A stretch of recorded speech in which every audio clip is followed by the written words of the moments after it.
Wolf and the Lion. A Wolf, having stolen a lamb from a fold, was carrying him off to his lair. A Lion met him in the path, and, seizing the lamb, took it from him. The Wolf, standing at a safe distance, exclaimed, "You have unrighteously taken from me that which was mine." The Lion jeeringly replied, "It was righteously yours, eh? Was it the gift of a friend, or did you get it by purchase? If you did not get it in one way or the other, how then did you come by it? One thief is no better than another." The King's Son and the Painted Lion. A King, who had only one son, fond of martial exercises, had a dream in which he was warned that his son would be killed by a Lion. Afraid lest the dream should prove true, he built for his son a pleasant palace, and adorned its walls for his amusement with all kinds of animals of the size of life, among which was the picture of a Lion. When the young Prince saw this, his grief at being thus confined burst out afresh, and standing near the Lion, he thus spoke: "O you most detestable of animals! Through a lying dream of my father's, which he saw in his sleep, I am shut up on your account in this palace as if I had been a girl. What shall I now do to you?" With these words he stretched out his hands toward a thorn tree, meaning to cut a stick from its branches that he might beat the Lion, when one of its sharp prickles pierced his finger, and caused great pain and inflammation, so that the young Prince fell down in a fainting fit. A violent fever suddenly set in, from which he died not many days later. We had better bear our troubles bravely than try to escape them. The Trees and the Axe. A man came into a forest, and made a petition to the trees to provide him a handle for his axe. The trees consented to his request, and gave him a young ash tree.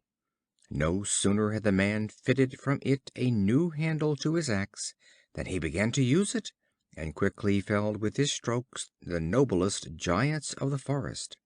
An old oak, lamenting when too late the destruction of his companions, said to a neighboring cedar, "The first step has lost us all. If we had not given up the rights of the ash, we might yet have retained our own privileges, and have stood for ages. In yielding the rights of others, we may endanger our own." The Seaside Travelers.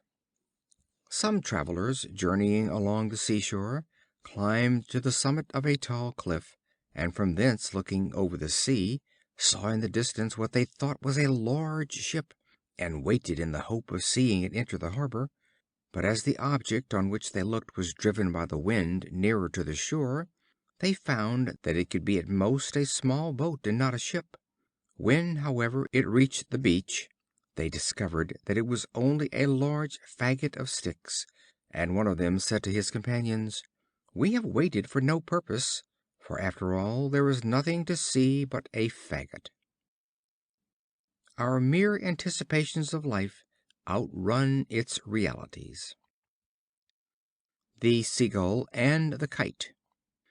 A Seagull, who was more at home swimming on the sea than walking on the land, was in the habit of catching live fish for its food. One day, having bolted down too large a fish, it burst its deep gullet bag and lay down on the shore to die. A Kite, seeing him, and thinking him a land bird like itself, exclaimed, "You richly deserve your fate, for a bird of the air has no business to seek its food from the sea." Every man should be content to mind his own business. The Monkey and the Camel. The beasts of the forest gave a splendid entertainment, at which the Monkey stood up and danced. Having vastly delighted the assembly, he sat down amidst universal applause. The Camel, envious of the praises bestowed upon the Monkey, and desirous to divert to himself the favor of the guests, proposed to stand up in his turn and dance for their amusement. He moved about in so very ridiculous a manner that the beasts, in a fit of indignation, set upon him with clubs and drove him out of the assembly. It is absurd to ape our betters. The Rat and the Elephant. A Rat, traveling on the highway, met a huge Elephant, bearing his royal master and his suite, and also his favorite cat and dog, and parrot and monkey. The great beast and his attendants were followed by an admiring crowd, taking up all of the road. "What fools you are," said the Rat to the people, "to make such a hubbub over an elephant! Is it his great bulk that you so much admire? It can only frighten little boys and girls, and I can do that as well. I am a beast as well as he, and have as many legs and ears and eyes. He has no right to take up all the highway, which belongs as much to me as to him." At this moment the Cat spied the Rat, and jumping to the ground, soon convinced him that he was not an elephant.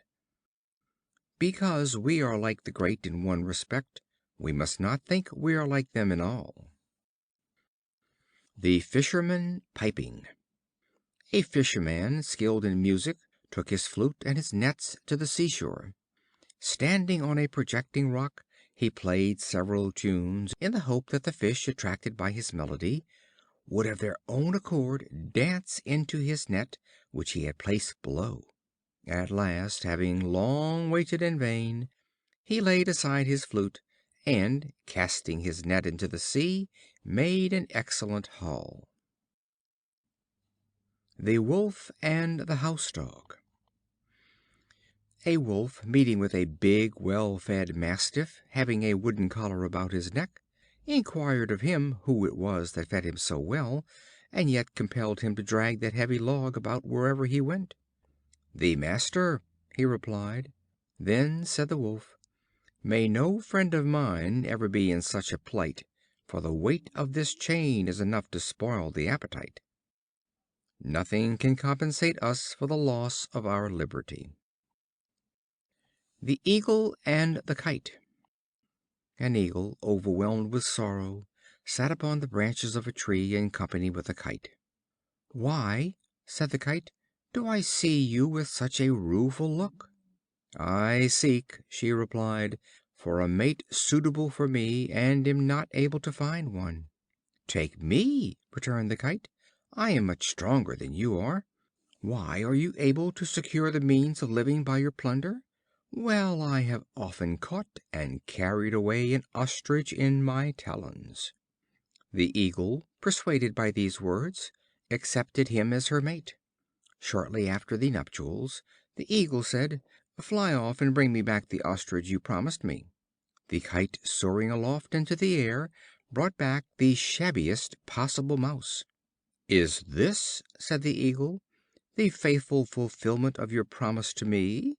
The Kite replied, "That I might attain to your royal hand, there is nothing that I would not have promised, however much I knew that I must fail in the performance." Promises of a suitor must be taken with caution. The Dogs and the Hides. Some Dogs, famished with hunger, saw some cowhides steeping in a river. Not being able to reach them, they agreed to drink up the river, but it fell out that they burst themselves with drinking long before they reached the hides. Attempt not impossibilities. The Fisherman and the Little Fish. A Fisherman, who lived on the produce of his nets, one day caught a single small fish as the result of his day's labor. The fish, panting convulsively, thus entreated for his life: "Oh, sir, what good can I be to you, and how little am I worth? I am not yet come to my full size. Pray spare my life, and put me back into the sea. I shall soon become a large fish, fit for the tables of the rich, and then you can catch me again, and make a handsome profit of me." The Fisherman replied, "I should be a very simple fellow if I were to forego my certain gain for an uncertain profit. The Ass and his Purchaser. A man wished to purchase an Ass, and agreed with its owner that he should try him before he bought him. He took the Ass home and put him in the straw yard with his other Asses, upon which he left all the others and joined himself at once to the most idle and the greediest eater of them all. The man put a halter on him and led him back to his owner, saying, "I do not need a trial. I know that he will be just such another as the one whom he chose for his companion." A man is known by the company he keeps. The Shepherd and the Sheep. A Shepherd, driving his sheep to a wood, saw an oak of unusual size, full of acorns, and spreading his cloak under the branches, he climbed up into the tree and shook down the acorns. The sheep, eating the acorns, frayed and tore the cloak. The Shepherd, coming down and seeing what they had done, said, "Oh, you most ungrateful creatures! You provide wool to make garments for all other men, but you destroy the clothes of him who feeds you." The basest ingratitude is that which injures those who serve us. The Fox and the Crow. A Crow, having stolen a bit of meat, perched in a tree and held it in her beak. A Fox, seeing her, longed to possess himself of the meat, and by a wily stratagem succeeded.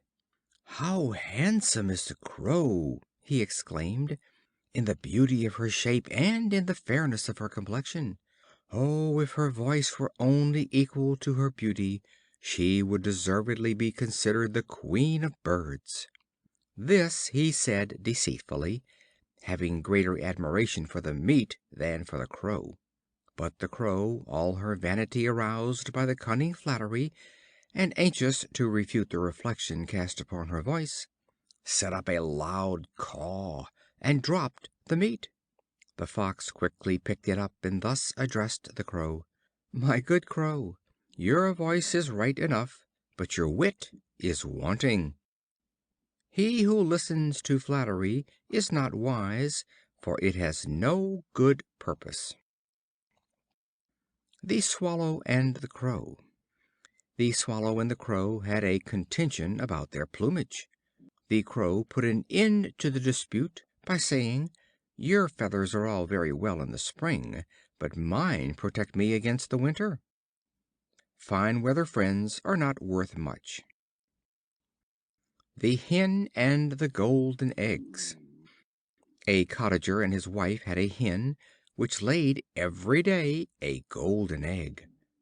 They supposed that it must contain a great lump of gold in its inside, and killed it in order that they might get it, when to their surprise they found that the Hen differed in no respect from their other hens. The foolish pair, thus hoping to become rich all at once, deprived themselves of the gain of which they were day by day assured. The Old Man and Death. An old man was employed in cutting wood in the forest, and in carrying the faggots into the city for sale. One day, being very wearied with his long journey, he sat down by the wayside, and, throwing down his load, besought Death to come. Death immediately appeared in answer to his summons, and asked for what reason he had called him. The old man replied, "That, lifting up the load, you may place it again upon my shoulders." We do not always like to be taken at our word. The Fox and the Leopard. The Fox and the Leopard disputed which was the more beautiful of the two. The Leopard exhibited one by one the various spots which decorated his skin. The Fox, interrupting him, said, "And how much more beautiful than you am I, who am decorated not in body but in mind." People are not to be judged by their coats. The Mountain in Labor. A mountain was once greatly agitated. Loud groans and noises were heard, and crowds of people came from all parts to see what was the matter.